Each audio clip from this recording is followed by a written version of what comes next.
All right, Colts fans, draft fans, we are live here on YouTube breaking down some cornerback play. I'm joined here today by John Hagler of the Croc Report, and this is my guy. This is, if you guys don't know, a couple years ago, we'll put Maheen on the screen there because he's the first one in there. Yeah, you guys comment on there. Tell me what you're doing. Tell me which corners you like in this class. Let's get a good chat going here. But I'll tell you a little story. Hags and I go a little far back here. We a couple years ago, I was at the Senior Bowl. I think it was 2018 class or 2017? 2017. Holy shit. It's been years then. 2018, 2017. Yeah, well, my fall season was 2017, so it would have been 2018 Senior Bowl.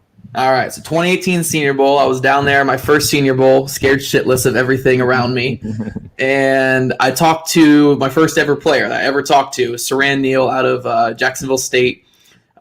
Stud player, still a stud in Buffalo, great special teamer. I was tweeting about it, and his trainer reached out to me and was telling me he had another guy that was legit from Jacksonville State in this draft named John Hagler. And I had him on my podcast when I was covering the Redskins with Locked On Redskins just a long time ago. I think it was because he told me that the Redskins had interest in you or something, or they had talked to you, I believe. Yeah, I think that's what I had about 10, 15 teams at the time talking to me. So me and Saran were always with each other. So he was just always trying to, hey, my guy, man, you know what I'm saying? So yeah. So now you are in the same field as me. You're doing your shit. I've moved on past Locked On. And how's the journey been for you since, but trying to get into a team's training camp and stuff? Now you're on this side of it, on the other side of the mic here, and kind of in media.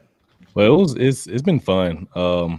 Deciding to step away from the game. I had other opportunities, whether it be workouts or going to the CFL and stuff like that. But at some point, I feel like you have to kind of walk away. For me at least, because I was just fortunate that I had the opportunity. So after we had our podcast, had a chance to go to Rams mini camp and all that good stuff, and that didn't work out. They obviously went to the Super Bowl, didn't need me. What happened after that? Then, kind of went back to school. Then the AAF started up, Birmingham Iron called, and that was cool. Got to do that for a second before it ultimately came crashing down. Oh, I didn't realize you were with them. I would have. Oh, damn! I didn't even realize. Yes, I was with them for a moment, and then that was pretty much it. Afterwards, just decided to hang them up. Went back to school. Went to grad school. Kind of went the GA for a year at Jacksonville State, which was fun. Learned a lot. And then I started working with in scouting and whatever it may be. I did some work with my old agency. So that was really cool. Got to see guys coming out now. Got to break them down and just kind of grow and learn. And then ran my guy Croc, and he started the Crocker Report, and now we're here. So yeah, dude, the Croc Report's fun, dude. You guys have a really good thing going there. I love it because it's kind of what I always try to do, even though I didn't really play at the level that you guys played, obviously. But the film element and actually being transparent with what you're seeing and saying, that's kind of what we're going to be doing here too. I think that's such a lost art, especially when it comes to draft stuff. You see the Jeremiah reports and you see the Mel Kiper reports and stuff, but when you actually see them breaking down stuff or having discussions about oh, I see this about this guy, it's instead of just those one-off takes on ESPN and stuff. And that's what we wanted to do.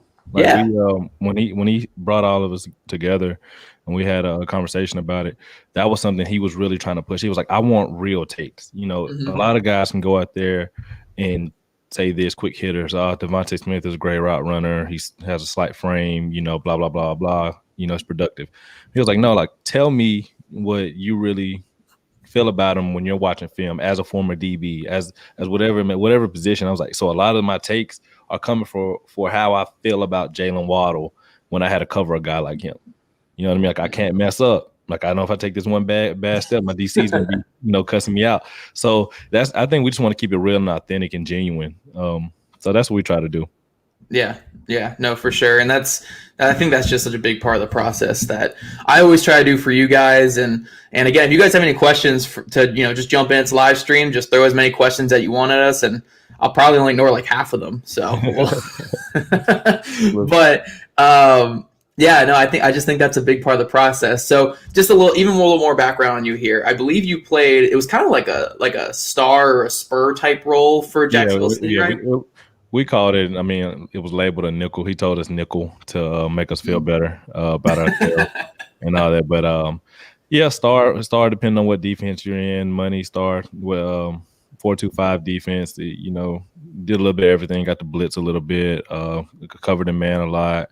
Got to drive back in zone. It was fun, you know, a lot of quarters at the time, and I believe O'Daniel from Clemson would probably be a close example of how we ran our guy. He had a great year that year as well, and that was somebody who I know I got kind of compared to a little bit, but he obviously was at Clemson. So yeah, that 4-2-5. I love 4-2-5s, man. 4-2-5s. I like that defense a lot. You know, get the speed on the field, you know, and if you can get a guy kind of like you who kind of has the size of a linebacker, but a bigger safety, like you know, you get, you know, a lot of guys, and we're not as big. You don't have as many Landon Collins types coming out right now who are 220. I believe I played around 217. You know, I don't know how many of the top guys even weigh that much right now because obviously the game is downsizing. You got to be more versatile. So I would, you know, we always said it was a big safety who could play in the box, but had the athleticism to be able to cover receivers and tight ends when necessary. Yeah. It's crazy. Like you said, the NFL game is getting like so much smaller. Like, you know, Darius Leonard plays like 205. Like that's what he wants to play at. He did an interview where he wants to get down to 205. I think there's safety Kari Willis, right? Like he was at like 225, 230 in college, and he drops down to now like 210. Like that's he's insane. Strictly at 210. Like they got to be losing that weight. But yeah, Leonard at 205. Yeah, the snap count. Like I was telling one of my young guys, you know, just plays DB. I was like, you know, the college game usually is more plays, you know, so obviously, you know, it's a lot faster. NFL typically slower, but now you see so many of these college concepts and college OCs and guys coming to the game is speeding up. And like, so now everybody has to adjust. That's why you see so many primary slot defenders coming to the draft, you know, whether it be your Moldens or you see a safety like Holland or you see, you know, Sean Wade his junior year play primarily in the slot. Like you have to be able to have those guys on there. Yeah, absolutely. I love it. This class has a lot. Jacoby Stevens is definitely my favorite of all the ones. I like Jacoby. I like Jacoby, and I felt bad. We did a Senior Bowl preview, and I felt like I didn't give him enough credit because I was critical. I was being critical. Yeah, but that can come across as being negative. But I love his game. Like that doesn't mean I don't love his game. He's uber productive. Like he is versatile. Like he's a mismatch whenever you put him in the box. When he's in the box, he's super, super effective. And his athleticism shows off when he's playing safety. You know, that's just me being nitpicky, whether it be in man coverage and stuff like that. But he can ball. Like I love Jacoby Stevens. Yeah, dude. That's my guy in this class. I love him. We'll answer this question here before we jump into some of the stuff. Your favorite corner in the class. It can be one of the top guys or even one of the guys we're going to talk about here. Favorite corner off the top of my head, and we'll probably talk about him. We're going to talk about him in a minute. Is J.C. Horn? Yeah, because like he's like a pit bull. Like in my head, like when I see J.C. Horn, I'm just like, I need that on my team. Like I want that on my team. Yeah, we always talk about dog mentality, and you know what? I'll actually start sharing the screen here because he's going to be our first guy that we're going to talk about. So my screen's loading here, but he's going to be our first guy that we are talking about today. And I want to get him up here while we're talking about him because he is legitimately insane. And I love it. Like that's that's how I want my corners to play. So if you guys can see all this, right? You can see this well, John? Yeah, we're good. Cool. So J.C. Horn, man, like is one of my biggest draft crushes in this entire class because we talk about dog mentality. And I don't think people truly understand what a dog mentality is. It is like the ability to just always be in attack mode, no matter like who the receiver, you can go against Devonta Smith, you can go against an FCS kid. If you're always in their face, always, on them, I think that is really what defines the dog mentality. And I think that really is J.C. Horn. I mean, 100%.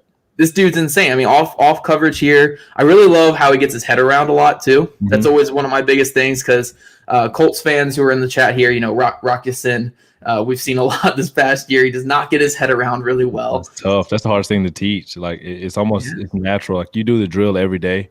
If you work with DBs and stuff, like we work on that every single day, every single day. But some guys, they just don't have it in them to get their head around. No matter how many reps you go through it, they're not comfortable doing it. And those guys, they tend to have success do it naturally. Like JC right here, like he did a great job of putting himself in a position to win this.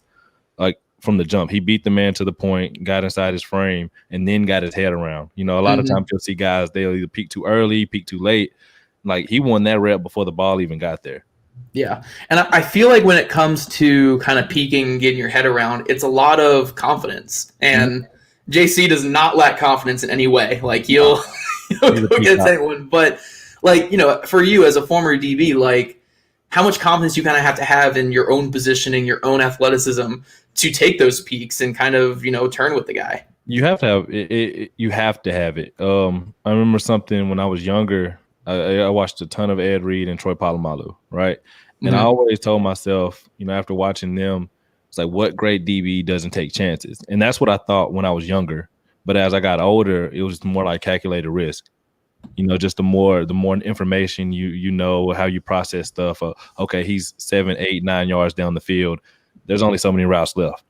You know what I mean? And a lot of it's instinct. At some point, he knows he's in his frame. He's won that part of the battle. Hey, I can get my head around now. Like, let's play the numbers here. And I think that's what he did. Yeah, just great. I mean, this if you guys really want to see like J.C. Horn be like your top player in the class, just watch this Auburn film. Oh, yeah, he's lights out. Yeah, if you just go off the Auburn film, he's maybe the best corner prospect in years. Like, just he took Seth Williams from being like at the time a second round guy to draft Twitter. Let's say draft Twitter. Yeah, right? I don't know what the actual scouts at the time had him, but Seth Williams who's a solid receiver. You know what I mean, like solid receiver. And he took Seth Williams from a lot of people liking him to this guy can't play in the NFL, which is wrong. But he took his lunch money and ran with it like that. It was lights out. He was, and I know Williams had a great season. Like I know there's a big video of him out there where he mossed that really good Kentucky corner. Joseph, Calvin Joseph, like he took the ball and danked like, hey, this is mine. Like it was dog food. So Calvin Joseph's really good too. So I mean, Seth Williams can play. It's just J.C. Horn can play better. J.C. Horn can play better. I love this one. I think this is probably the other clip that we're going to show is amazing, but this one I think is probably my favorite because he is on an island here. Oh yeah, that's a lot of grass. That's a lot of grass, and is this Williams here? Is Williams number 18? Yep. Yeah. So against an NFL receiver, NFL caliber receiver, a lot of grass. And, I think I already know your answer. I'm kind of going to lead you with this question here, but you're forcing the guy inside here, right? You don't want to give up that outside, even though there's more grass on the inside. Yeah. So he's obviously out there. He looks like he's in zero coverage, but he may have low hole help here. So obviously I don't want him to get an outside release. And he did a great job here. He stayed on top of him. Was ready for the fade and did a good job of adjusting back and driving through that shoulder and getting the ball out. That's great. And the red zone is kind of like you're kind of prepared for two routes, that the when they're crossing your face on the slant or the fade. Yep. So I talked to Jalen Johnson last year, really good corner for the Bears. Jalen was awesome, dude. That was my guy. Jalen was a guy that I think last year I had him as my 5th corner.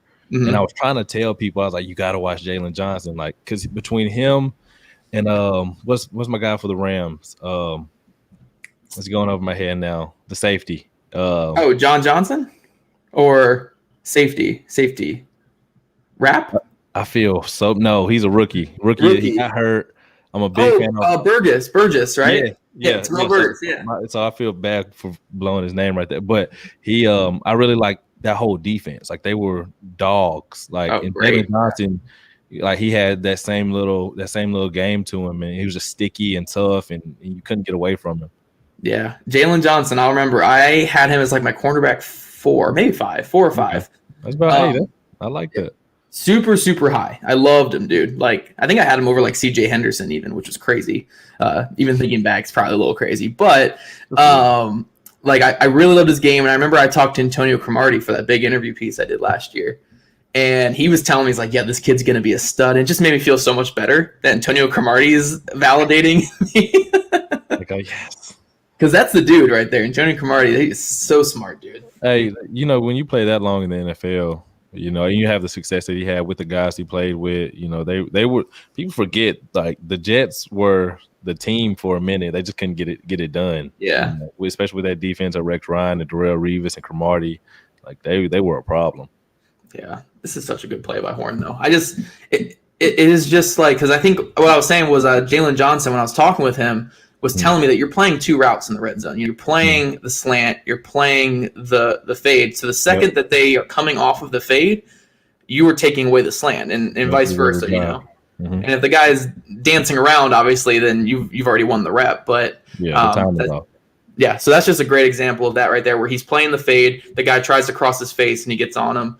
This is just insane instincts and just ball skills. I mean, everything. Like, you look from the beginning of the rep, like his eyes, like, obviously he's in zone, great zone eyes right here. He's getting back in position. Somebody said something behind him. I don't know what they said. Great feet. Then get himself in a bad position. Break, drive. Like, that's what you want an elite corner to do. Yeah, especially on that. Didn't fall for the double move. He's in zone. Like, for what? His eyes. He saw the quarterback the whole time and jumped it. Like, I love his feet right here more than anything. His feet right here. That's elite. Yeah, he's flowing with the play, but then when he gets a good read on where this quarterback's eyes are going, he's breaking 100% confident. I mean, he's leaving the receiver. I mean, he knows he's got the safety rolling over that way too, but still, you stem, I stem. Like, he was in a good position the whole time. And like, I remember when I saw that play the next day it happened, like, I was watching clips of the game and I went back and I was like, trying to tell y'all, J.C. Horn is a problem. Like, he's a problem.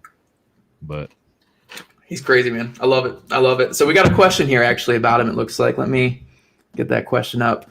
Pro comparison for J.C. Horn. I think you mentioned one right before we started, even though the athleticism is not going to be the same. I think that the attitude when we were talking about earlier, just he brings he's in your face. Obviously, he plays well in zone, but he's a press corner. Like Jair Alexander, their play styles are similar to me. I feel like he has the same type of game. And that like that dog mentality we were talking about earlier, like, that's what he brings more than anything. The size and athleticism may not add up, but I feel like their styles are real similar. Yeah, I'm not huge on comparisons, but I think that one, at least from the play style and also the mentality, I'm with you on that one. I really like that one for him. Oh, let me get this out of the way. But yeah, he's my favorite in this class, and I'm kind of going by my ranking for the top three guys. So here we got Farley. Unfortunately, I will apologize to you guys. I only had 2 games on Farley from 2019, and they weren't even like his big games. I think it was like ODU and I don't even know who this Liberty maybe like. Maybe if it's from 2019, no. So he didn't get to go against Golden. No, maybe he might have. He might have. I know they played Liberty. They may have lost to Liberty. I don't know. Farley is very inexperienced. He did not play many games in college. He's also a former receiver. Yep. Guy. I'm actually a Virginia Tech fan in my spare time, and I have been kind of following him for a bit. And I remember as a freshman, he had this issue that I could never get over, that he just was not that physical. Like, that offensive mindset. Yeah. When I talk to young corners or young DBs in general, some of them definitely have an offensive mindset. And that doesn't mean offensive guys can't be tough, but it's definitely a lot more finesse than physical, as opposed to, they would rather be the nail. Like, you get a guy like J.C. Horn, he's blasting through people, he's running through blocks, he's blitzing, like, he's tough, like, so I think that's what it may have been early for him. Yeah, I think there's a famous video of him, or infamous video, against Pittsburgh his freshman year. I think it was Kadri Olson, which is a throwback name. Just ran him over on this, like, on the way to like a 95-yard touchdown run. And it was rough. And I could never get that out of my head. And I think it kind of hurt my perception of him. Long term damage for you. Yeah, right? Like, cause like you'll see like some low lights and stuff of a player, or you'll watch some games of like when they're like 18, and that'll get stuck in your head, and you shouldn't have 18-year-old clips stuck in your head of these guys. But his movement skills, I think, is what separates him. And it's probably what separates him from guys like Horn or Surtain, because he moves probably like laterally and he runs routes for receivers, I think, better than those two. He's probably the best athlete. Yeah. He's the biggest of them. I mean, they're all relatively around the same size. He's probably the biggest. He probably has the best, muscle profile, like whatever it may be. Like he passed the eye test when you see him, but he's a little bit more twitchy. I don't see twitchy when I watch JC. I don't see limited at all. I don't see twitchy athlete though. And the same thing with, we'll get to Surtain in a minute, but there's times where you see twitchiness out of Farley, and you see bursts, whether it be, him in cover 3 going to track a ball down or break on a ball. It's like, okay, like I like it. I see it. Yeah, no, for sure. And I think this is a great example where it's a comeback route here on the outside. And the way he breaks on this ball and gets out of his stance, runs that route for the receiver, just a really, really nice rep there. That's so hard to do. Like, I think you're covering backwards. What we always talk about, it's one of the hardest things to do aside from play quarterback. Boom, he's opening up. No, he sat on it. He broke on it. He finished. Like, he didn't waste too many steps coming out of that break, because all it takes is one bad step. Yep, and you'll never get there. It doesn't matter how good or bad the receiver is. You'll never get there. Yep. Yeah, I really like this rep here. And yeah, like you said, people don't really understand. I really don't get just how difficult reps like this are, because I don't think he doesn't have safety help either. So you have to respect the vertical, even though he's pretty far off coverage. So, you can trust your own athleticism maybe to turn and open up and keep with him. But, you have to respect the vertical route because you don't have that help over the top. So the way that he's able to drive on this without having help over the top, I think this is the best rep I could find of him. I know I went back and watched, because I watched this stuff early in the fall after he opted out and everybody was buzzing about him and just me getting around to him. I was like, okay. But I know Miami, he had a big game. Yeah. In Notre Dame, he had some good reps. He had some bad reps too, but you definitely can see it. Him out there doing what he did on the previous play was him. First of all, he didn't respect that receiver. And he trusted himself. He trusted himself 1,000%, because that takes, that's confidence out there. No, he's waiting on the comeback. He's basically daring the guy to go deep on him here. So. I mean, I think it's against Liberty, so I get it. Liberty's good. Liberty's good. Like, don't get me wrong. They put out a few guys like Malik Willis coming out next year, but Antonio Golden, guy I got to play against, he came out. Was it last year as well? Yeah, he was a 6th-round pick, I think. So he's impressive just as far as like jump ball stuff go. But yeah, they'll put a good cat out every now and then. They never beat either, so I ain't worried about them. And then I think this one's he's on the bottom here. He's just this is kind of more of a prevent type thing. But I just like how he high points it and kind of again just talking about his athleticism. Yep. I think he does this stuff a little bit better than the other top two guys. That's just kind of his game related. He's a great athlete. He's and that's what you hear about Farley though. Like I don't know what he's gonna run. I haven't talked to like scouts as far as like what he's gonna put up, but I've seen the stuff on Twitter. And if he comes close to it, I just don't see a team not. Like, they're gonna bite. If you go low 4.3 at 200 some pounds, and you look pretty. Low 4.3s, huh? That's what I saw. So if he's able to put that up, and when you see him run, it's not it's not insane to say, but I don't know about those numbers, but if he puts them up, like I wouldn't be shocked.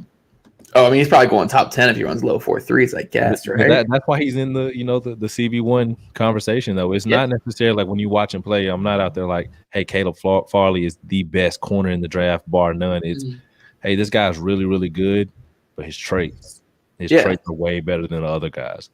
So. I think that was kind of like CJ Henderson for me last year, where I overlooked the traits a little bit on him. But when you watch his film, it wasn't that he was by far and away better than everybody. It's just when he had to show off that speed and quickness, it was far and away better than when you look at Okudah, he went 4.47, but Okudah technically, would a lot like Surtain here.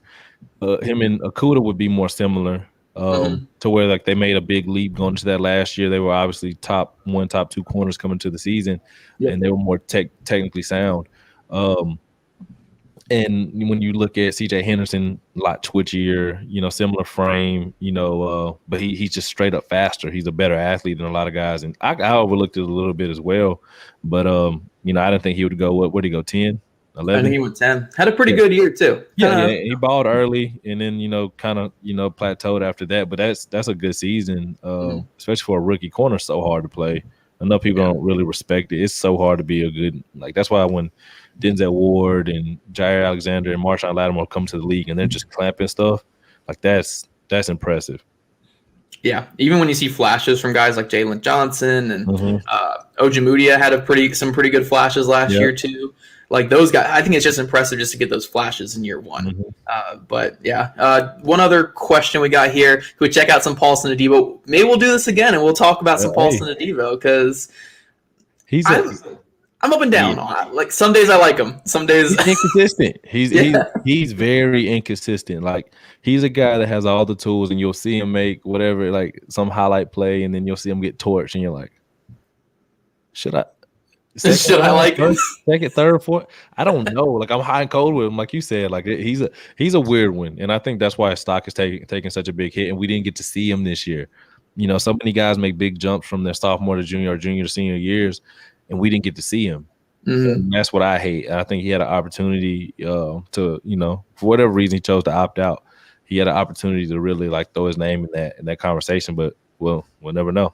Yep, never know. So we'll do another one. We'll talk about the guys who we're kind of iffy on, and we'll do some Paulson Adebo there. We got another question. We will do them eventually too. I do love both these corners a lot. We were talking about Melifanu right before we recorded, and he's definitely one of my favorite guys in the class. If he's anywhere near as athletic as his brother, he's probably cornerback 1 in this class. Yeah, for real. Like that's a different type of breed. But I heard I was reading the Athletic Freak article. Bruce Feldman in the year. Yeah, and he was on there. Trill Williams. Was on Trill's there. A freak. Yeah. So I was. I'm glad I got to see his name because like I automatically just went back to some of those numbers, and if he puts those up, I mean, he'll be around. So yeah, I like both them. So again, maybe next time we'll talk about them. We have our 5 guys here. I feel like we're already at 30 minutes. We're only through 2 of them, so I feel like it was probably good just to have the 5 guys. But let's get to some Surtain here. And again, like you said, I think the Okudah thing is pretty spot on for him. Where technically, I think he's a really good corner. He knows what he's doing. He's long. He's physical. Does everything right. And this is just a great example where he's confident in his shuffle, which actually, I wanted to ask you this because with Farley, he was doing the back pedal, back pedal technique. Surtain's kind of doing more of the shuffle. Yep. Which one do you kind of like? Are you more shuffle or are you more back pedal? So I think it's. I was actually talking to one of my buddies earlier. It's usually preference off of how you were taught. Okay. So certain DB coaches, some may shuffle, some may scoot, some may backpedal. Alabama doesn't pedal. Yep. So you'll see, I'm not 100% sure, but I know Ohio State does a lot of like bail, type stuff like that. If I'm playing zone, I'm gonna shuffle. Okay. I'm gonna shuffle. I'm gonna turn and run and be prepared to break back. I like pedaling because I was a safety. Yeah. More so than just sitting there and kind of being exposed. But I feel like you need them all in your arsenal. I feel like you have to have because different receivers, different schemes. Right there, Surtain. He's sitting there, boom. Okay, that's my man now. Whether it's zone, whatever, it becomes man. And I feel like you just got to find what works for you, like what's comfortable for you, what's comfortable for your play style, what allows you to play fast, if your coach allows you to, because some coaches won't allow you to at all. Like Saban. Yeah, you go out there and backpedal, and you're getting real. Like, what are you doing? Blah blah blah blah blah. Yep, I was told a story by someone who worked with Saban. I think the two ways to always piss him off were to talk about like off-man coverage or talk about backpedaling. Those are the two things that you would always piss him off. You ever brought them up because he hates backpedaling. Like his corners, you'll see they never backpedal. It's always he talked about it. Yeah. In that older video, but I remember I was watching that like the other night. Yeah. Like he was talking about it, but I remember I have a memory. My sophomore year in high school, you know, I'm from Alabama, so you go to Alabama camp. It's cool. They get you tired, and it's just a whole different animal. But you know, I had never heard of scooching at the time. So what's a scooch? I was like, this is weird. Like, what are we doing? And you start to pedal, and you're not scooching, and you're getting yelled at by these coaches you don't even know, and they just make you feel like you can't play football. Yeah, dude, it's insane. They're strict, but I mean, they get results. So, big fact. I think I'm more on the shuffle, but I like Saban stuff, so that's probably why I watch so much. Shuffle is I feel like it gives you time. You know, when you get out there and you shuffle, it allows you to see things, and you got to know the speed of the receiver, obviously. Tempo right, but shuffling is it's pop, pop, pop, and then you make a decision. You know, after 2 or 3 of them, you should know what's pretty much going on. And if you're in zone and it becomes man, if he's pushing you vertical, that's your man now. So however you're comfortable breaking out of it, just roll with it. Yeah. I mean, it helps that they run all those match concepts as well, but I always like the shuffle because I think it's easier to break forward than like the T-step, for instance. But the one thing that always kept me from the love in the shuffle is that the speed turn to the outside, right? When they attack your blind side on a deep out or something. Oh, dude, I always try to talk myself into it. I'm like, oh yeah, this is fine. You can just do the speed turn. That is an insanely hard thing to do, though.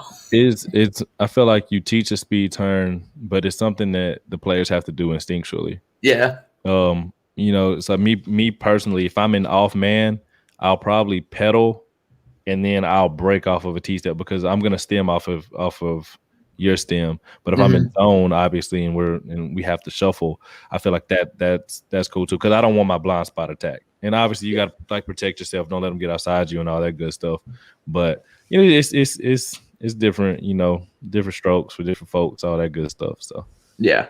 And now since we're talking, I mean, we're kind of just using Surtain as our talking point for different schools of thought for TV play, but press technique now, where are you kind of with the step kick, soft shoe? Where do you kind of like to be with that? So I'm a big fan of, like I said, I always feel like you need multiple tools in your arsenal. You have to have multiple. So you need to practice them all. And me personally, I would switch it up depending on what type of receiver I was guarding. Yeah, that's what I typically hear from people. Yeah, so if I'm guarding George Pickens, here, bigger receiver, I may try to motor out, inch out, whatever it may be, because I'm not worried about him out-quicking me. He's a great athlete, but I'm not worried about him out-quicking me. Like, he's going to beat me on a route like that, a fade ball or something like that. So I can get space, and I want to stay on top of him. Now, if I'm going against a quicker guy, say it's Amari Rodgers, Jalen Darden, D. Eskridge, whoever it may be in this draft class, I'm probably going to read because I want to make sure I don't misstep. I'm probably going to read step and kick. Try to save myself because I don't want to get into a foot race. I don't want to have to turn and run with these guys. I want them to, do all their little dancing and all that good stuff. And I'm going to re-step, slow it down for me so I don't have a mistake. Because if I take one bad step against a Jalen Waddle or D. Eskridge, it's over. Like there's nothing to talk about. So I don't have time to do that. So I'll probably read. I'm a read kick guy, for quicker guys and, motor mirror inch against bigger guys.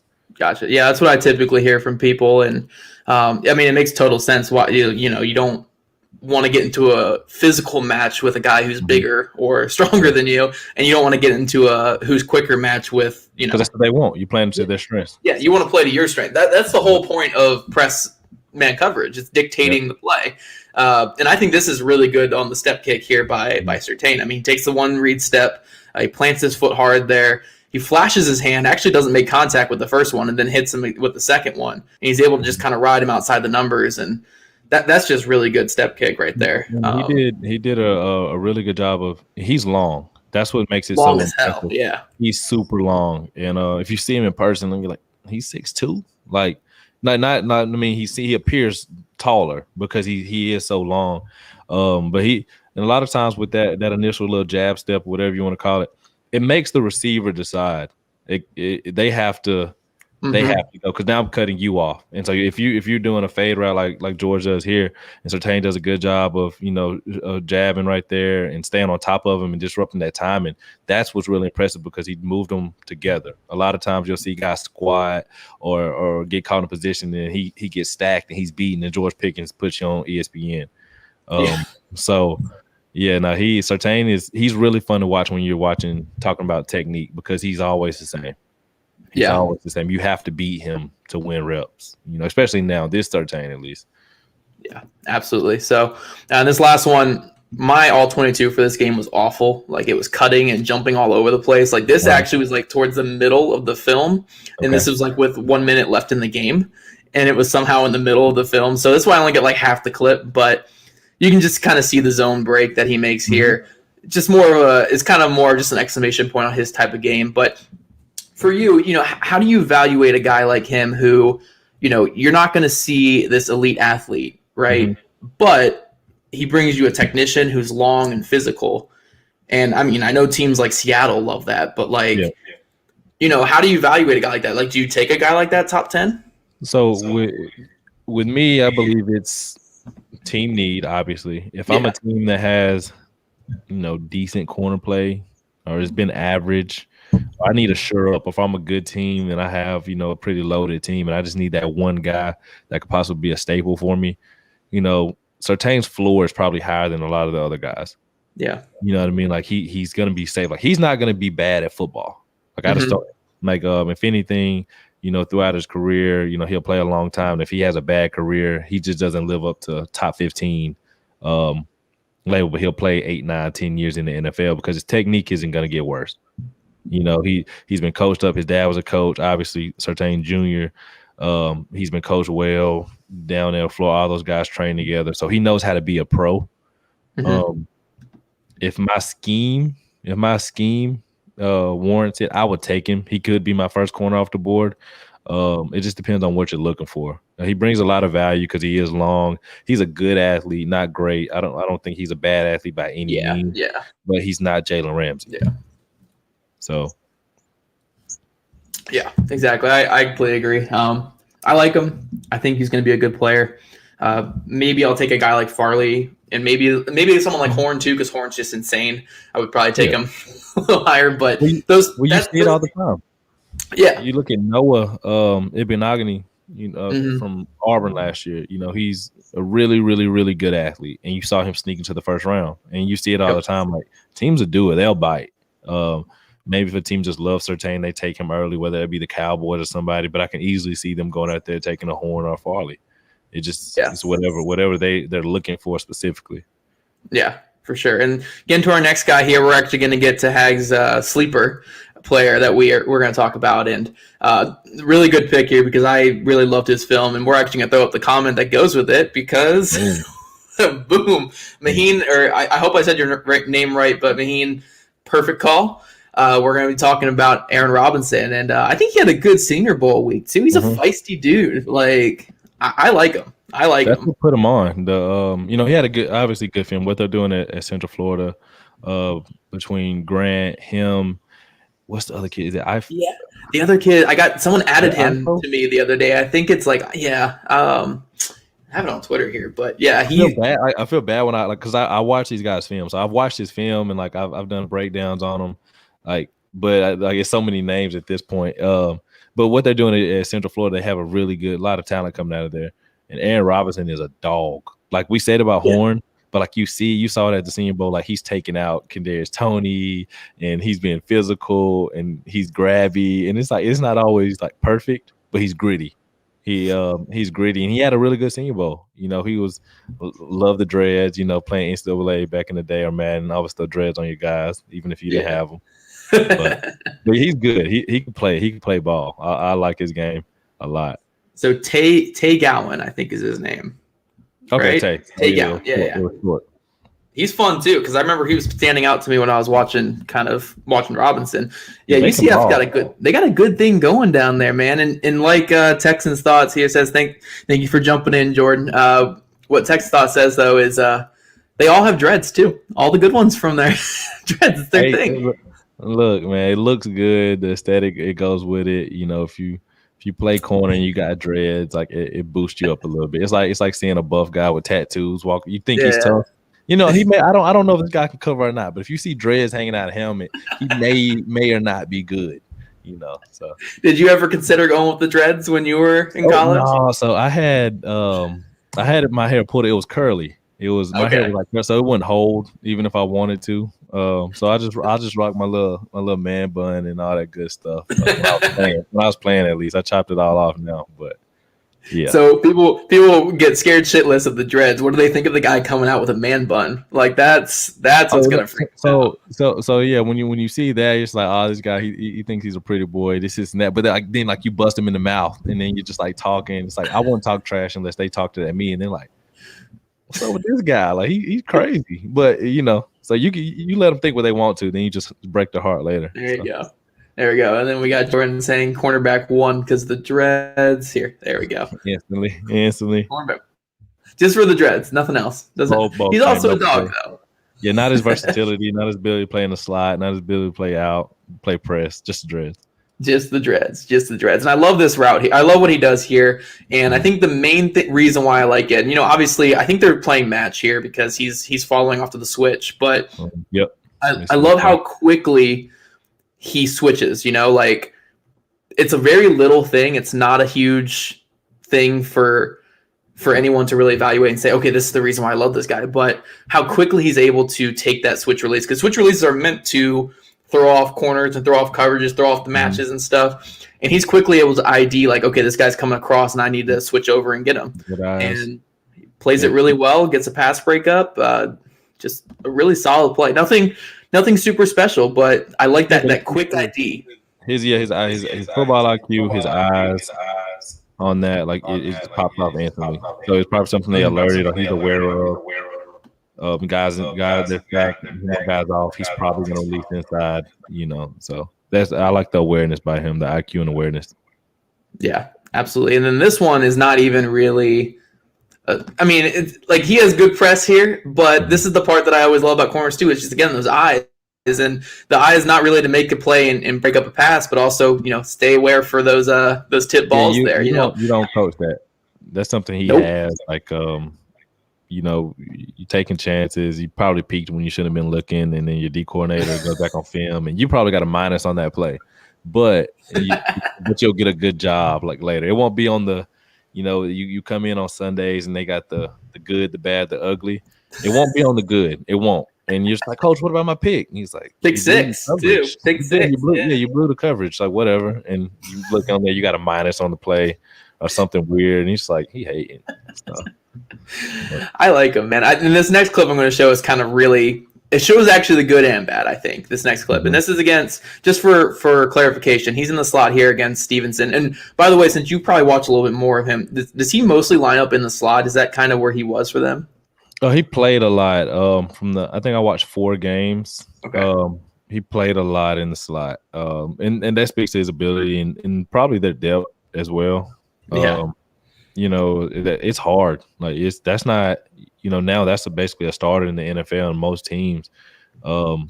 It's hard that you guys have two-way goals. You usually get the quick guy.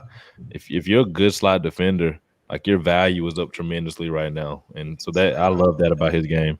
Yeah, absolutely. And here he's got the press man coverage, and this is against Marquez, or I think it's Marquez Stevenson is how you say his name. One of the fastest players in college football. Yeah, Houston. Yeah, he's a dude. He's an absolute freak. Like getting press against him in the slot, like you said, with two-way goes, that's a really tough draw right there. And even though he's a little grabby throughout this, I think overall it's a really, really good rep for him. Just his ability to, and this shows off his feistiness, his ability to keep staying with it. He didn't quit. Yeah, didn't quit at all. And he obviously, he gets beat off the line by Stevenson's feet. He's so 50. Like, look at this boom throw by. Like he dropped his level, but he recovered and he didn't quit on the route. So many guys they quit on routes. And when they can make a play and you yell it all the time, finish the play, finish the play, finish the play. It looks like Aaron Robinson finishes every single play, but that's how you make those plays. Like we talk about guys, D linemen having motors. He has a motor, and it's not something you probably say a lot about corners, but he goes like You don't make that play. He got cooked, but he finished strong. That's all. Hey, that's all I care about. You get up, we can fix the other stuff later. You know, Marquez Stevenson, like he's super shifty. There's probably not 3 or 4 corners that can keep up with him off the line, but you can win on the second level of that play, and that's what he did. He's feisty. Yeah, this is a tough ass. Like that's a nightmare. That's a nightmare matchup. Like he's so quick. Like if he had an option route, that's a TD. He actually committed to his route. Like Antonio Brown made up that route in the Super Bowl. Tyrann Mathieu was in good position, and then you saw them mic'd up. They go back and they say, "It was like, what route did he run? Like he wasn't supposed to run that route." Like, yep. I mean, yeah, Stevenson's a freak, and I love that feistiness right there. Oh, finish my live stream. Saw you live. We got someone jumping in after finishing their live stream. So what's up, Lawrence? How you doing, man? Lawrence, appreciate you jumping in. But yeah, I know I just like the way he plays, you know, and I think again there are a lot of things that you can work on with him, but I think the plus is he does so many of those little things right, like you were saying, like the route IDing, the playing to the whistle, the feistiness. You're not going to teach that in a lot of guys. You either have those things or you don't, you know. So you get that with him, and I think that's. I mean, if he's there on day 3, I mean, I'm quickly getting him. I knew at the Senior Bowl. I heard a couple scouts say he could be a top 5 corner, but you know that could change with Joseph and Greg Williams hopping into the fold. You know, so yeah, and we're gonna go with. Oh, sorry. We got someone's calling me the GOAT here, which is nice. Okay. I'm just gonna throw up all the comments that are nice to me. That's where's some other ones here. We got go for it. What's up, Zach? No. But we got one more, and we got my sleeper corner. I went pretty deep into the well here for mine because I don't feel like anyone's talking about him at all. And I was telling him when I was talking to him a little bit, and I said I think his biggest issue is just that there's another player who is at the Senior Bowl and it has the same name as him. That's what I think is the issue. And he's a shout out to me, but he's the other guy is a consensus top 5 running back in the class. So yeah. So it's like, so we're going to talk about Michael Carter from Duke, and it's also the rival school, which is like, what are the odds? Yeah. But this guy, again, like we're talking about, we like these feisty guys with like a chip on their shoulder. And what I love about him is just that he has the ability to play all across the defensive secondary. Like in this game against Virginia Tech, he was telling me that he played at least one snap at every single defensive back position. And they have 5 because they run that 4-2-5. I love that. So how vastly different are all those positions? You know, someone who's coming from a 4-2-5, how tough is it to play? You know, one snap play one, and another snap go play another one. I think when you're dealing with a guy like him, like Carter. He's a vet player. At some point, he's probably practiced every position, moved around, all that good stuff, redshirt year. It's not as complicated as you may think it is because you know the defense. Obviously, he's a redshirt senior. You know the defense, and he probably does indie with the corners and the other safeties and things like that. So it probably wasn't too much of an adjustment for him.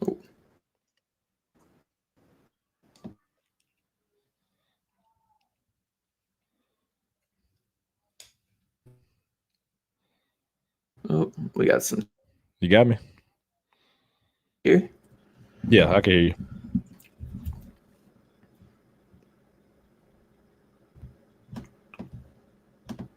Can you hear me?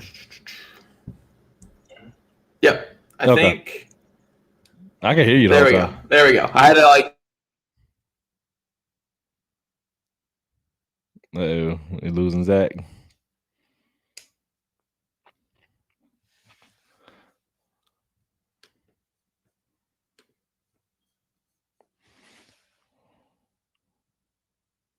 That would be a meme tomorrow. What's the meme? What's the? Who cares if I'm still on? That's funny.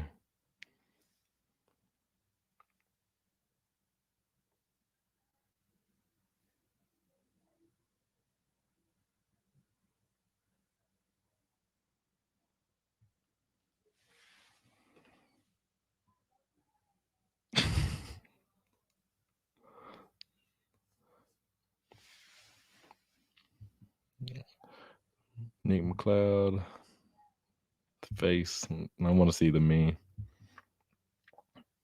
Smith is good. This is weird. I mean, because I'm in here, but Smith is good. I mean, Sean Wade. I feel like he kind of got put out there with Devontae Smith. He's a good athlete. I just feel like he just didn't develop as well as some people thought he would on the outside playing corner.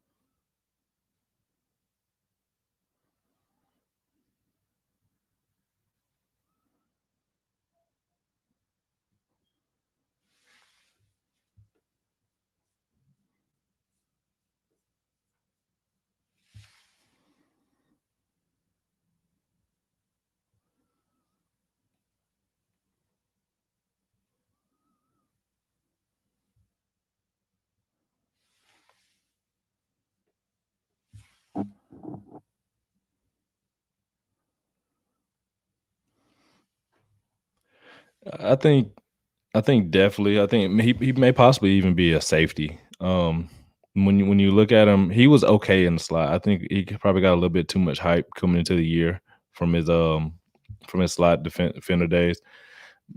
He just hadn't put it all together. Like you look at him, he has all the traits and all the athleticism, but some guys just don't put it together. And I think he had a little bit too much hype. Than he probably his play warranted.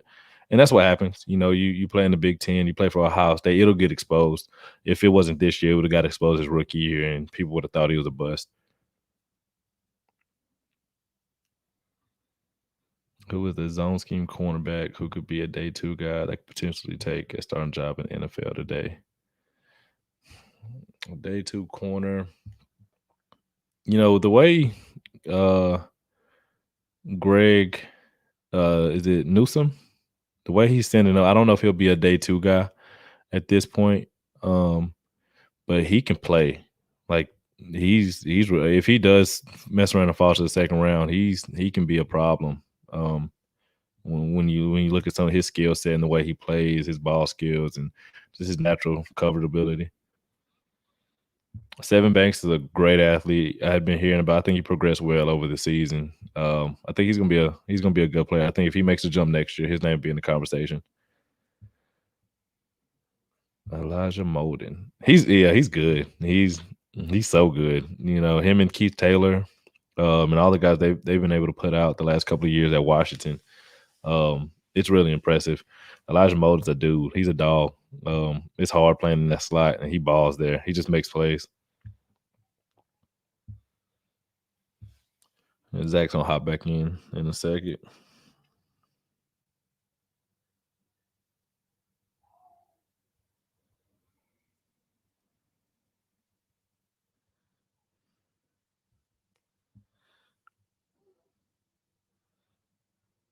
Malik was ridiculous in college. Like he's good in the NFL. Malik has some of the most insane range of ball skills for a safety in the last 10 years or whatever. He's good. Just injuries. I won't say Hook Marcus is better than Malik, but Malik balled out. Hey, there we go. Yeah, we're back. I just been answering questions. We've been talking about Sevyn Banks and Elijah Molden and Malik Hooker, some zone corners. So all right. Yeah, we're gonna be talking more about questions now because I am on my phone chilling on the couch. Hey, adjustments. It's all good. See, this is what happens when you have an old ass computer and not much money with not a good Wi-Fi. So you know how it is. Hey, it's all good. Just working your way up. Yeah. What we got, guys? What are we talking about now? Surprised how well black. Can I put that up? Oh, cool. I've never used this on mobile before. So hey, look, on the fly with it. That's impressive. No, I download the app, logged in, just you smooth. See, I wasn't sure whether to hop off, and then the question started rolling in, and I was just like, let's roll with it. It became more just you promoting yourself on my YouTube channel. I was just talking. So it was no promo. Just no plugs, at least. So you gotta put in where they can follow. Actually, we have it running across the bottom there. If you guys want to follow Hags here after this, because great wealth of knowledge. Known him for years. Right there on the bottom, running across the bottom. Man. I know how to set that up. I can't Yeah, keep my right. computer We're running, good. but We're good. all right. So we got a Julian Blackmon question here. Did you watch a bit of Blackmon at all in his rookie year? Why do I know? Where was he at? Julian Blackmon with the Colts. No, so I didn't. I was more paying attention to Rock Yasin because I was a big fan of him coming out. I liked how he played at the Senior Bowl. And he was a former wrestler, all that good stuff. Yeah. So I saw you talking about Blackmon a lot, and it made me look into him. But I didn't get a chance to sit down and watch his film yet. It started really strong, like really, really strong. It tapered off a little bit towards the end of the year, but I think he had overall. I mean, you can't complain. I mean, the dude was coming off an ACL injury from December. That's tough. And then it's tough. Yeah, and then became their starter by October, I think is what it was. Like, absolutely insane. That's an insane recovery and turnaround there. Like, well, people don't understand it sometimes. Like, not only the physical part of recovering from the injury, but the mental part. Some of these guys, I don't know his injury history. Some of these guys have never been hurt before. Yeah. So teammates of mine who were all world, everything, whatever it may be, they handle it, hard sometimes. They hit rock bottom at times, especially with an ACL. If it's non-contact, your body gave out on you. So yeah, and we'll speak about Rock Ya-Sin here. And I will say before I'll let you take this because you said you were watching some of him. I'm going to definitely write a really in-depth piece on Rock Ya-Sin because to me he's two different guys. When he's in zone and he's in that kind of underneath area where he can get his eyes on the quarterback, he can feel confident in reading what he's seeing. I think he's really good. Like, he's like that Green Bay pick was one of the highlights of the year for this entire defense. Like, that was insane. It's just when he has to get in phase and turn and run with receivers. Like, so he's probably better at reading, reacting, clicking, closing. Yeah, exactly. Like, he comes across more of a really good cover two corner, or whether it be quarters, and he just gets to read and then snap off. That is hard playing corner. It's so hard. Is. And especially in the NFL, like, you get to play really aggressive in college, and you see it a lot. But then you get to the NFL. We saw it with Trey Waynes. Trey Waynes, all the Michigan State corners, they struggle at first when they come to the NFL because they're so aggressive and handsy in college. And, if you don't adjust to it, you typically find yourself out of the NFL. But a lot of them do fix it, and they can be physical without grabbing 10, 15, 20 yards down the field. Yeah, I think he can turn it around. I think the base is there. He had good moments as a rookie.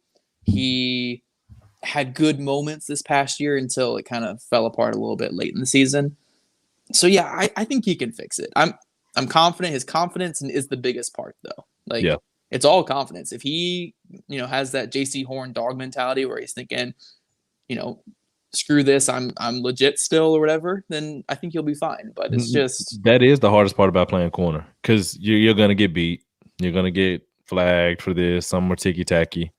But it is what it is. Like, you got to have that confidence. Yeah, for sure. And then Lattimore is a physical corner also, but doesn't get the whole much. Do you think it's a lot to do with coaching? He had a really good coach. I mean, he had Jonathan Gannon as his coach. I think it's savviness in the position. So a lot of the things I did well in college, it wasn't necessarily like, and I had good DB coaches in college. Like, shout out to Coach Kilgore and Coach Hall. But those guys were good as well. But one of the best DB coaches was from my sophomore, junior high school, and he taught me so many little tricks about whether some guys learn to hold. When you tell a DB, hey, hold low, don't hold high, or don't grab this part, or hey, grab a wrist here, grab that here. Marshawn Lattimore may be more savvy with his approach to holding, as opposed to Rock Ya-Sin may be really aggressive with his approach to holding. His is more of a panic. Marshawn is more of a, all right, cool, I'm just trying to slow you down just a little bit. I'm trying to mess with you. I'm trying to poke you.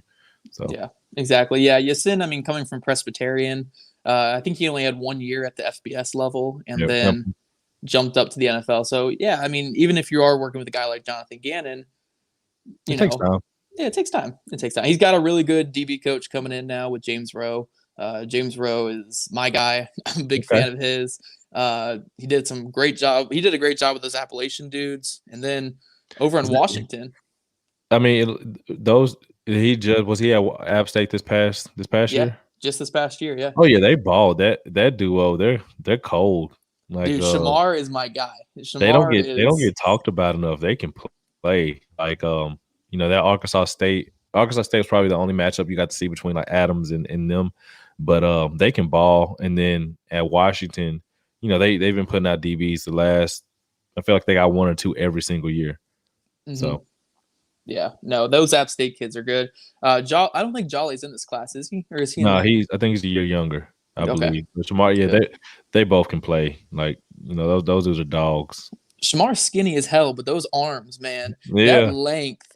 Like I compared him when I was talking with him because we talk every now and then. I have his number. We were shooting the shit a little bit, and I was comparing him to Kenny Moore because of his arms, right? Like just because the arms. That's really the biggest thing. And he was like, "Yeah, that guy's got freaky long arms." I'm like, "Do you not realize you have freaky long arms?" Wait till you get the measurement, see what they come back like. I'm guessing they have to be close to he's like 5'10". They look like they have to be like 32s or something. Like they look like press corner length. Like I have a high school corner, and his wingspan 6'7". Jesus. But I mean he's one of the top players in the country though. But that's why though you get 6'1", 6'2" at corner with that length. Like I tell them all the time, like that's why you're coveted. That's why you have an offer to every Power 5 school in the Southeast. Like that's not normal. So when you get a length like that on Shamar, when you get that type of length, that's what they want. Jalen Ramsey, all these big guys, Surtain. That's what makes you coveted because it's hard to beat. That's why we're seeing a lot of receivers transition over too. Like honestly, if you're like I want to say like a 6'2", 6'1", 6'2" receiver that isn't playing in college, go to your DB coach in like your sophomore year and say, "Hey, let me play some corner." The DB coaches are trying to get them anyway. They look. I remember I'd be at practice at times and they'd be like, "Hey, we got this really athletic quarterback," and he's like 6'1". I was like, "Hey, you third string, man. Like, come on, play corner. Go play corner." He was like, "Hey, I'll get you to the NFL." And they're like, "Nah, I'm a quarterback." I said, "Look, I'm telling you, you run a 4.4, you're 6'1". I was like, and you got stupid, you're twitchy, and you're long. Come make some money at corner. Let's get this show on the road." But it happens. Like those conversations actually happen, and they stick to quarterback, and then they'll move, change positions their senior year, and they're like, "Man, I should have switched sooner." Like, yeah. I mean, we see a lot of those. Even the small school guys, like I think Steven Denmark out of Valdosta State a couple years ago was like 6'1". Yep, Valdosta. They put out. They had a freaky long corner. They had Kenny, obviously, who's freaky long. They had Kendall Vildor. Okay, yep. And then Steven Denmark all came through there. Like they won that championship like 2-3 years ago. Yeah. They apparently have another kid down there. Because I was talking to their head coach for my James Rowe article, and he was telling me they got this other kid down there who's like 6'3", can run like 4.4s, and he's a corner. And I'm like, well, we'll hear about him next year. Sign me up because they're gonna find him. Always do. He said they already had NFL scouts calling about him. So that's the NFL. Have you seen who tweeted it? I don't know if you knew who he was at JSU. KJ Stephenson from Notre Dame. He went. So he popped up. The receiver, right? Yeah. So he popped up randomly, and it made me think about guys that people were talking about because I went on. I was doing one of the mock draft simulators. I saw his name like at 154. Oh shit! And I was like, no. Now, mind you, the ability and like the stuff I saw at practice, and you would hear, it's like, okay. And then you go watch his Notre Dame stuff, you're like, okay. And then you're like, but it was crazy to see like people are gonna find these guys when they pop up. Like you don't just broad jump 11-2. Like, you know what I mean? Like, they're gonna find you. So. Oh yeah, dude. I had this agent hit me up the other day about this Iowa State running back. I was tweeting about him the other day too. They're back. Kene Nwangu is his name. Okay. Yeah, I saw a couple of his clips this week pop up. So it might have been you. But. Yeah, I think it was me because I had an agent hit me up and he was like, "Yeah, check this kid out. He's a good returner." And I'm like, "All right, whatever. He's undrafted guy. Like, I'll check him out." Before I looked at him, I looked at his track stuff from high school, right? Because I was curious. I was like, let me just see that. He ran like a 10.54 in the 100 as a senior. I think it was what was it, like a 20? He was like this Texas State long jump and high jump champion. He jumped like 6'11". in a track state, like Texas is a track state. That's impressive. Like he's like 6'11" is what he jumped, I think. And then I think what was it? Long jump was like 26.4 or something. Like, yeah, right. Like, and I was like, well, shit, I don't even need to watch the film. I'm already sold. And then explosive. I mean, just give him the ball. You see the clips. He told me that right after the season, they did like a laser timed 40, and he ran a 4.4 with no training. And I'm like, I believe it. Like you look at that's like a lot of times it's not 100% guaranteed, but go watch a guy broad jump or do a vert, right? And they're jumping 39 and they're broad jumping 10.8 plus, and you're like, okay, he's explosive. His lower body, he got lower body explosion. Like, unless he's just like running bad or just doesn't know how to run, he's gonna run fast. Like, so yeah. Speaking of guys who can jump, I talked to Josh Immature Bebe. Yep. The floating man. The floating man, the 47-1. Yeah. Oh my gosh. I remember seeing that like in a couple years ago. I was just like, what? Yeah, what is that? He couldn't even explain it to me. I was talking to him. He was like, yeah, I just trained at it. I'm like, you trained at floating? Like, how did you I remember those tricks. I remember going to Spark combines and being like, man, how do I get my vert higher on this mat? I was like, I can jump. I was like, but I feel like I'm coming down too fast. And then you'll see like him or Landon Collins, and they're just like, ugh. So weird. His was weird because he would stop right here. And he just went up a little further when he was already in the air. Like, what are you doing? Like, are you pushing up? Like, what's going on? I have expected there to be like a bar above him that he's just holding on to or something. And then he's just tapping. Like, that was weird. But he's freaky. He's freaky. I remember when he went to USC, then Illinois, obviously. Because what was he playing, like a hybrid role at USC? What was he doing? He wasn't playing much. He got banged up going into his sophomore year, and then he didn't play much, so he transferred. It's always a worry of mine with those really explosive guys. I mean, I spoke on it about Rondale Moore. Like, that's the only reason, like, because I caught so much heat for my receiver rankings. Shout out to Lawrence. Yeah, Lawrence is a good one. But Rondale, like Rondale or any other guy who puts up stupid numbers, like Rondale's going to put up and jump, like your body doesn't always hold up. Like you saw with Bo Jackson, like these freaks. There's a reason why there's not many of them running around. Like sometimes your body just can't take it, or you just haven't built that up yet. So I can see that with him. Yeah, I called him like Baby Metcalf just because of what he runs. Like he runs those two routes really well. Yeah, the slant and the go. And he's gonna be big and athletic. And he's a big dude. Like he's like 220, 230. Like he's a big dude. So yeah, because I remember that's why I said I thought they had him playing like some H-back type stuff when he was. Because he could do that. Yeah, he could. Yeah, and I would think that'd be a mismatch, like all day. But then again, you got DK playing receiver. So. Yeah. All right, guys, we're gonna answer a couple more questions here, and then we'll kind of log off here. But I appreciate we've had like 12. We've had a consistent like 12, 20, 12 to 20 people for like over an hour here. Like, hey, we're rolling. Appreciate you guys. But let's get back to Lauren's question here. We got, when grading an outside corner, what do you believe are the two most important drills to test grade at? What do you think? Drills, I'll just say 40 off top. You have to be able to run. You can't run like a 4.7 anymore. Yeah, you don't. I mean, you saw the chart they put up a couple months ago. There's only one or two that don't run sub 4.6 or something. I think it was and Josh Norman was one of them. They're anomalies. Like, you know what I mean. But I think the 40 and guys test bad all the time. But I think you probably need to have a decent some drill where you change direction. People don't look at it a lot. But typically those corners or receivers are going to put up the fastest times.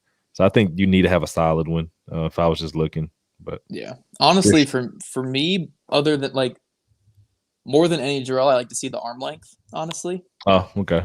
Yeah. Arm length and vert, like those two stick out. Because if you're a shorter corner, you need to be able to jump higher, obviously, to make up for the lack of height in the arm length. Like Tyrann Mathieu has long arms. He's not that tall. But when you can cover – a 6'2", 6'3" area, it makes sense, but my bad. Yeah, no, absolutely. And then we got the Marvell Tell question. What did you think of Marvell Tell coming out when he was a safety coming out of USC? Did you watch guys then? So he was somebody that I knew about, and he was another guy who I was like, he's been around for a while. But I didn't get a chance to watch him much when coming out of UC. A lot of the West Coast guys, like, I have to really dive into my bag. And I think this past year and a half is when I really dove into like making like a big database. So he wasn't somebody I got a chance to fully watch coming out. I was aware of who he was though. I hated him as a safety. I thought he was a terrible safety. Just straight up.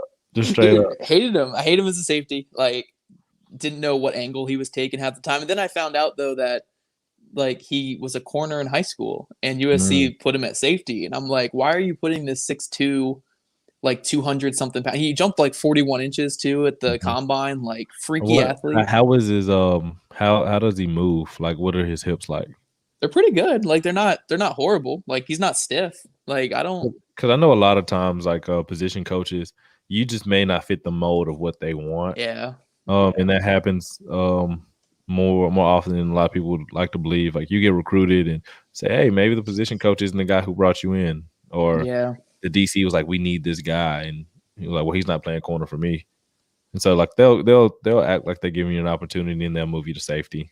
Yeah. So he's a great athlete, so he's gonna play. Yeah. No, fun story though. And Seth, I will answer your question here in a second. But his agent, he's repped by so Pat Mahomes' agency, the Steinberg. And I connected with his agent early in that offseason, but we just kind of lost. We weren't really connecting too much on too many other guys. Then the day before the draft, he hits me up. He's like, hey, do you want to interview Marvell Tell? And I was like, all right. I mean, I was kind of done. I was like kind of done, but I was like, all right. Interviewed him, and almost everything was like him hinting that he's going to be a corner in the NFL. Yeah. I was like, okay, cool. He's going to be a corner. And then 2 days later, Tell gets drafted by the Colts. I text his agent that set it up, and I was like, did you hit me up just because I was a Colts guy and you thought he was going to end up in Indy? He's like, oh yeah, we knew. We were just trying to get some pub out on him before we knew he was going to Indy. Like, okay. Cool. But yeah, Marvell Tell, he played really well as a rookie, like shocked me too. Because again, I was really low on him as a safety. Made that transition as a rookie really well, which is a tough ass transition. Natural. It's probably more natural to him. He's probably a lot more confident, and that probably went a long way. So, because I know the Colts defense balled out this year. Yeah. So, like, have those young guys. The job that the Colts have done in the draft, though, like that's impressive stuff. Like, just they've got like franchise like corner pieces, like so. Everyone they have is like from the draft, except for Buckner. Yeah. And hopefully Carson Wentz can become a franchise corner piece. But hey, y'all signed up. Well, yeah, I don't know about that one. I'm not.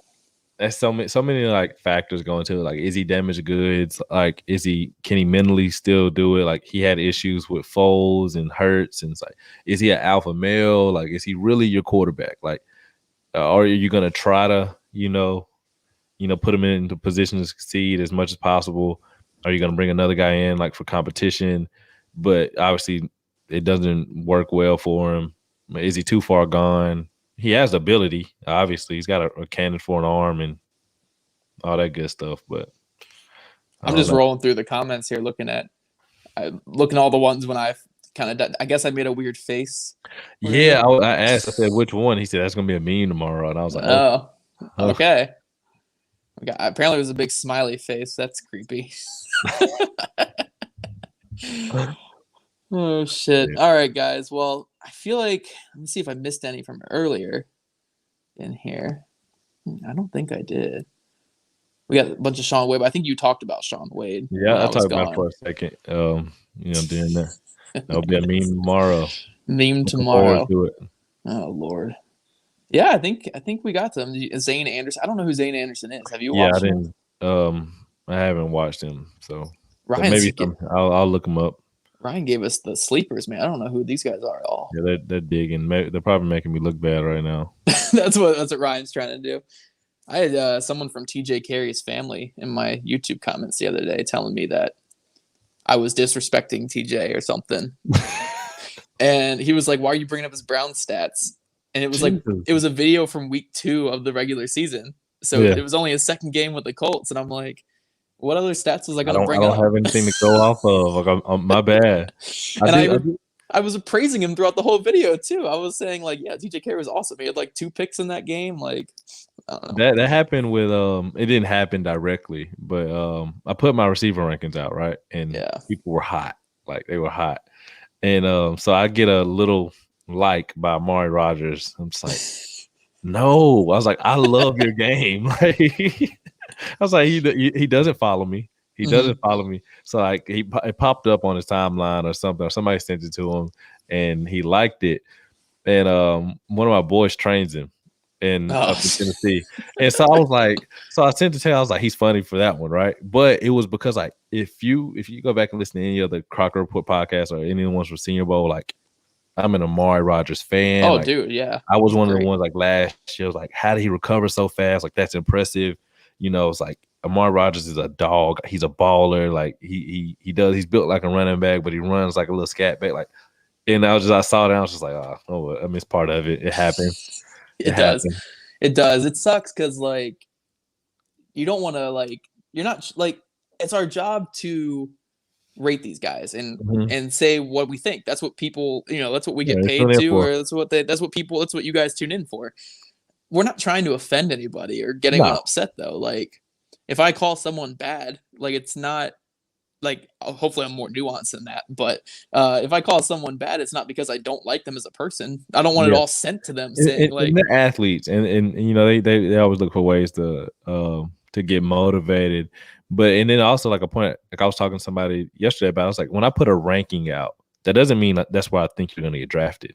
Yeah. Because every time I do a mock draft or something like that, like if I went off that, my rankings would be totally different. These are how I view the guys, not necessarily how they fit with certain teams. Like Amari Rodgers may jump 3 or 4 of the receivers I had ahead of him in my rankings because of his scheme fit, value, how a team views him on their board. But I think a lot of people get that mixed up when you put stuff like that out. They just think rankings, he's going to get drafted higher. Like, do I think Waddle's going to go above Devontae Smith and Chase? Not necessarily. I think he could, but I don't think that's necessarily going to happen. So, yeah, it's so like for me, when we're talking corners here, just to continue the corner talk with that, I like big press corners. Like obviously I want them to move too, but guys like Surtain and Horn, actually this whole class, Farley, like all these guys in this class, it's actually big, a really big class. Yeah. And they're long, like even when you get into, the next group of guys or those in the middle of the class, when you look at like Jean Baptiste or like I said, Keith Taylor earlier, like there's a ton of length and size in this class, and they're all athletic. They all have production. So yeah, and that's just my kind of corner. So when a guy like CJ Henderson last year would be lower for me in my rankings, doesn't mean I don't think he should be a top 10 pick, because that dude was freaky. Like, him going top 10, no issue with that. Even though he roll with it. Yeah, even though he was like my cornerback like 5 or something. Like, no issue with that top 10. Yeah, I would prefer a Jalen Johnson type for me. Yep. But I like those Pac-Man, early Pac-Man, like those sticky, smaller corners, and like they get in the way. Now, obviously, like there's a Jalen Ramsey sitting there. I'm not gonna pass that up. Yeah. But all my favorite guys were in that mode, and that's what I like. I think those guys bother receivers a little bit more. That's just me personally, but it's a part of it, man. It's you take it lightly and just keep moving. Yeah, I had a Michigan State linebacker, Antoine Simmons. I was tweeting about him the other day because like he's a fire, like he is insane. Like he's just throws his head into everything. He's insane. They let scouts go in there now, right? Going in where? Go to Michigan State. I know for a while, like yeah, for them not to get in. I think they do now. Yeah. Okay. But yeah, he's a fun player, and I was tweeting about him, and the Colts love those lengthy ass linebackers that are super athletic. So I was tweeting in my tweet saying like, "Oh, he's tiny, but I love him." I woke up the next morning at like 6 for work, and I already had a DM from him saying like, "By the way, I know, it says on there it's like at some place I'm like 205 or 215, but I actually played at 225." And I'm like, "No, I don't think you're actually tiny. I just think you're tiny for the Colts." Like that like it gets lost in translation so much, but like I said, it's a part of it. It's like my bad, but like I would love to do an interview with you. Like, yeah, well, it was funny because I was his scheduled interview later that night. okay. So we were talking. I was like, dude, I'm so sorry. Like, I was not trying to offend you. And he was like, no, I'm just happy someone's talking about me. I just wanted to clarify. That's cool. And then I was like, oh, by the way, I'm your interview tonight. He's like, oh, yeah, the name looked familiar. But no, players, I think for the most part are pretty cool. Like, unless you're literally just tweeting out like, this guy's shit. Like, which he's awful. He's slow. Yeah, then he should be upset with you because you're kind of being a dick at that point. So, but I'm bashing you. It's the parents, though. The parents are the ones who are crazy. They'll come at you. Dante Foreman's Dante Foreman's dad, man, hates me. Hates me. No, I've seen you tweet about him. I've seen you tweet about it, and I can see why he may hate you. Like, I get it. Like, I totally deserve it. Like, don't get me wrong, I totally deserve it. That's hilarious. Yeah. No, Dante Foreman, when the Colts claimed him, I was like, yeah, this guy can't play. His film's awful. I remember that. I remember like randomly, it'll be some things that pop up on my timeline. I'm just like, that's not hot take, but that's a yeah, dude. I'm a dick. I'm a dick when I grade. If you guys are still watching, it's entertaining. Like, it's funny doing notes. Like, like the first 6 months of like the season and summer, it's just notes. Like, it's not. There's not official scouting reports put together yet, and it's just notes and notebooks. And then I'll look back and like, he can't move, or he's stuck in mud, or he's not going to be a good NFL player. Like 4.6 ? At corner. No, like, and then you go back. It's like, huh, if I tweeted some of that, Oh yeah, dude. Mine are just tweeted out there. Mine are just balls to the wall. My worst one ever. I was on a live stream for the combine and we'll end it here in a second, guys. Crazy. You guys are insane who are still in here. But a couple years ago, I was on a live stream for when the corners and safeties were running at the combine. Some guy was doing a live stream for like our live reactions, and I didn't have the thing on at all, right? So I was just going off of what he was telling me, and I'd only watched one game of Zedrick Woods. Woods, the elite combine runner, the guy who ran a 4.29. Yep. From out of Ole Miss. Yep. Oh the short guy, the short corner. Yeah, he out of the league now. But I watched only one game, and it was Jalen Waddle making him look like he was running in quicksand. Like, exactly. It was Waddle and Judy too. Yep. Judy toasted him a couple times. Yep. And I was like, this guy can't move. He can't run. And I was confidently saying on there, I was like, this dude's going to run like a 4.7. Like, he's awful. That's what he played like. You weren't wrong. Yeah, he played like that. He didn't play 4.2, 4.3, 4.4, 4.5, 4.6. He just didn't. And like, I remember watching that and I was shocked. I was like, because like I watched a ton of SEC football. I was like, 4.2. 4.29, yeah. I was like, that clock's broke. Like, there's no thing. And like, it's just real. Like, some guys, like, their play speed isn't up to par to their 40. Like, that's why I like Jalen Waddle so much, though, because he's not a normal speed guy. Like a lot of these guys run 4.3s and they play at 4.4. Or Jalen Waddle runs a low 4.3 and plays at a low 4.3. Like, Tyson Campbell's a 10.4 guy, and he toasted him. Yeah, Tyson Campbell doesn't play at his speed. No, he's frustrating. He's frustrated. Even but see, that whole Georgia secondary is freaky fast. But Tyson Campbell was obviously like a world class like athlete, like on track and stuff like that. But I like a lot of stuff, but he's kind of inconsistent for me. He frustrates me because he could be so good. He can be. Yeah, it's gonna be where he lands, honestly. Yeah. But you 7 people that are in here. If you guys have any questions, throw them in. And then I'll let Hags go here for the night because I'm sure both of us got some work to get done after this. Yeah, for real. But yeah, I know this is. Well, I was actually anticipating. I was like, yeah, we'll hit like 45 minutes, and then I'll call it quits. But it happens, when you just get having fun talking ball and prospects because there's so many. Like, oh my gosh, yeah. Go on a 5-minute tangent about some random kid from Western Kentucky or something. So. Yep. Last thing I'll say is because it got cut off from the film. Michael Carter, good player from Duke. My film was not up to really show it, but it's fine. Trust me. Shout out Michael Carter. We'll probably post something. I'll post a couple clips or something because we didn't get to get to him. We'll post some clips. We'll just do audio over him and just say he's great and stuff. Like, that's what we'll do. Shout out Mike Carter from Duke. Not North Carolina. Not North Carolina. North Carolina guy. He doesn't hold a candle to your game from Duke. Michael Carter, one of the 3 good players on Duke's defense. Facts. Big three. Watch one of these kids end up being like a first-round pick in like 2 years or something. I'll just look like an idiot. It's gonna look awful. Just throw this whole thing away. It was like I didn't know what I was doing. That was 2 years ago. Yeah. I was drunk. This Coke bottle had whiskey in it or something. That coach guy doesn't know what he's talking about. That guy Crocker Report's an idiot. Yeah, exactly. Well, hey guys, I appreciate y'all tuning in. Super long stream. We've consistently had, double digits for most of it. Like, you guys are insane. But yeah, cool. Appreciate you guys tuning in. And maybe we'll do this again. We got a lot of other people that wanted Trill Williams, and Melifonwu. We had some random guys. I don't know who they are. We gotta look up. We gotta look up. Sean Wade. We got all these guys we gotta talk about. So maybe we got to do the whole class is what we'll do. Entire all couple hundred. All couple hundred. Before April. Well, shout out to Hags, guys, and definitely follow him there at the bottom on Twitter. I've been following him for a couple of years now. He still needs more followers now that he's officially in the media side of it too. So he needs all the followers he can get. So give him a follow. He's get at me. Great with all this. And you're going to release your cornerback rankings soon, right? Yeah, my cornerback rankings should be out next week. I plan on just dropping those, and then the safeties will be after, and then we'll probably just keep them rolling every week until the draft comes. So be on the lookout for the corner rankings. So sweet. And then when you get to the hybrid rankings, Jacoby Stevens, player number one, player one, hybrid one, hybrid one. Expected.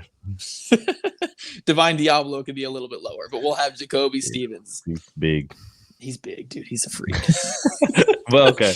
We're good. We'll get to this next time. But yeah, appreciate you guys tuning in, and we will catch you guys next time.